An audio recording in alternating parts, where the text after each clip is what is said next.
നമസ്കാരം. കേരളം ഒരു ജനസാന്ദ്രത കൂടിയ ചെറിയൊരു സംസ്ഥാനമാണെന്നും അതുകൊണ്ട് തന്നെ റോഡ് വികസനങ്ങൾക്ക് മറ്റു സംസ്ഥാനങ്ങളെപ്പോലെ കൂടുതൽ സ്ഥലം ഏറ്റെടുക്കുവാൻ അസാധ്യമാണ് എന്ന പ്രചരണമാണ് കേരളത്തിൽ കഴിഞ്ഞ കാലങ്ങളിൽ നിലനിന്നു പോരുന്നത്. എന്നാൽ അത് യാഥാർത്ഥ്യമല്ല എന്ന് NH-66 സ്ഥലം ഏറ്റെടുക്കൽ കഴിഞ്ഞപ്പോൾ തെളിയിക്കപ്പെട്ടിരിക്കുന്നു.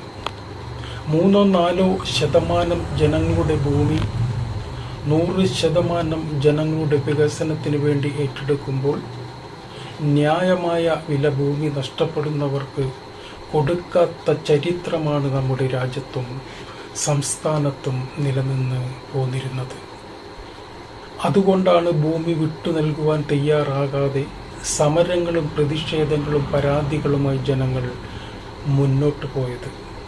എന്നാൽ ജനങ്ങൾക്ക് ലഭിക്കുന്ന നഷ്ടപരിഹാരങ്ങളുടെ യാഥാർത്ഥ്യങ്ങൾ ജനങ്ങളെ ബോധ്യപ്പെടുത്തുവാൻ സർക്കാർ തയ്യാറായപ്പോൾ റോഡ് വികസനത്തിനാവശ്യമായ ഭൂമി വിട്ടു നൽകുവാൻ ജനങ്ങൾ തയ്യാറായി മുന്നോട്ട് വരിക മാത്രമല്ല, കൂടുതൽ ഭൂമി സർക്കാർ ഏറ്റെടുക്കാത്തതിൽ പരിഭവമുള്ള ജനങ്ങളെയും കേരളത്തിൽ സൃഷ്ടിക്കുവാൻ സർക്കാരിന് കഴിഞ്ഞു എന്നതാണ് യാഥാർത്ഥ്യം.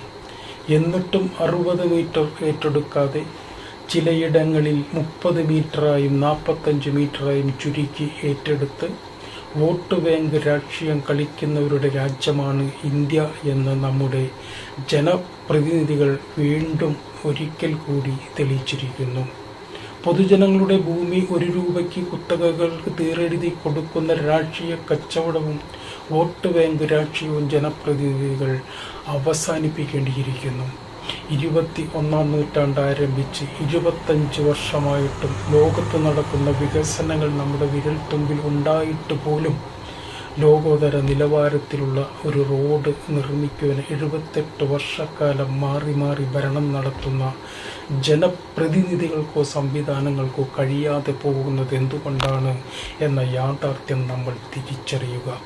കാസർഗോഡ് മുതൽ തിരുവനന്തപുരം വരെ നിലവിൽ നിർമ്മിച്ചുകൊണ്ടിരിക്കുന്ന NH-66 ടോൾ റോഡിൻ്റെ മധ്യത്തിലോ ഇരുവശത്തോ ഒരു തരത്തിലുള്ള സൗന്ദര്യവൽക്കരണവും നടത്തുന്നില്ല എന്ന് മാത്രമല്ല, സർവീസ് റോഡിൽ ബസ് സ്റ്റോപ്പുകളോ നടപ്പാതകളോ സൈക്കിൾ പാതകളോ വാഹനങ്ങൾ പാർക്ക് ചെയ്യുവാനുള്ള സൗകര്യങ്ങളോ ഒരുക്കുന്നില്ല എന്നത് ഈ കാലഘട്ടത്തിന് യോജിച്ച നിർമ്മാണ പ്രവർത്തനങ്ങളാണോ ഭരണകൂടമേ എന്ന് ജനങ്ങൾ ചോദിച്ചു തുടങ്ങിയിരിക്കുന്നു.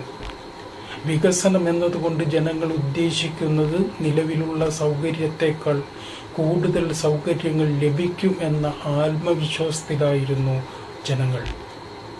അത് യാഥാർത്ഥ്യമാക്കുവാൻ കഴിയാത്ത ഉത്തരവാദികളായ NH-66 കടന്നു പോകുന്ന സ്ഥലങ്ങളിലെ വാർഡ് മെമ്പർ മുതൽ പാർലമെൻറ്റ് മെമ്പർ വരെ ജനങ്ങളുടെ ചോദ്യത്തിന് ഇനി അങ്ങോട്ടും മറുപടി പറയേണ്ടി വരും.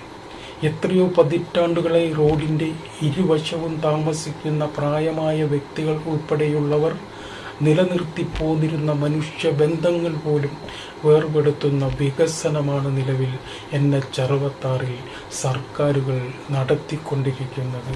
എന്നാൽ അതിനേക്കാൾ ഭീകരമായ അവസ്ഥയാണ് നിശ്ചിത അകലത്തിൽ വരുന്ന മേൽപ്പാലങ്ങളുടെ ഇടയിലുള്ള പഴയ ബസ് സ്റ്റോപ്പുകളിലൂടെ യാത്ര ചെയ്തിരുന്ന പ്രായമായവരുടെ ഇനി വരുവാൻ പോകുന്ന അവസ്ഥ. അവർക്ക് മറുവശത്തെ ബസ് സ്റ്റോപ്പ് വഴി യാത്ര ചെയ്യണമെങ്കിൽ ഏതെങ്കിലും ഒരു വശത്തെ പാലത്തിന് താഴെയുള്ള ജംഗ്ഷനിലേക്ക് 1-2 കിലോമീറ്റർ നടന്നു പോയാൽ മാത്രമേ അവർ ഉദ്ദേശിക്കുന്ന സ്ഥലത്തേക്ക് യാത്ര ചെയ്യുവാൻ കഴിയൂ എന്ന സാഹചര്യമാണ് നിലവിൽ NH-66 നമ്മുടെ സർക്കാരുകൾ ഒരുക്കുന്നത്. സാധാരണക്കാരെ മനസ്സിൽ കണ്ടുകൊണ്ട് വേണം ഭരണാധികാരികൾ വികസന പ്രവർത്തനങ്ങൾ രാജ്യത്ത് നടത്തേണ്ടത്. അത് ചെയ്യാതെ വാഹനം വാങ്ങുവാൻ പണമുള്ളവന് മാത്രം യാത്രാ സൗകര്യങ്ങൾ ഒരുക്കി ടോൾ വാങ്ങി വികസനത്തിൻ്റെ പേര് പറഞ്ഞ് അടിച്ചു മാറ്റുന്നതല്ല വികസനം എന്നതുകൊണ്ട് ഉദ്ദേശിക്കേണ്ടത്. പഴയ NH-17 ബസ് സ്റ്റോപ്പുകളിൽ നിന്നും മറുവശത്തെ ബസ് സ്റ്റോപ്പുകളിലേക്ക് കാൽനടയായി പോകുവാൻ കഴിയുമായിരുന്ന സംവിധാനം NH-66 പുനഃസ്ഥാപിക്കുവാൻ സർക്കാരുകൾ തയ്യാറാകേണ്ടതുണ്ട്.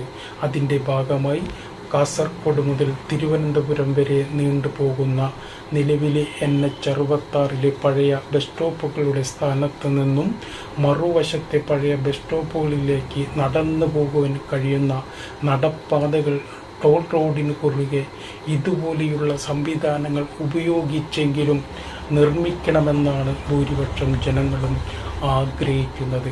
എങ്കിൽ മാത്രമേ വികസനത്തിൻ്റെ അർത്ഥം പൂർണ്ണമാകുകയുള്ളൂ എന്ന് മാത്രം പറഞ്ഞുകൊണ്ട് നിർത്തുന്നു. നന്ദി, നമസ്കാരം.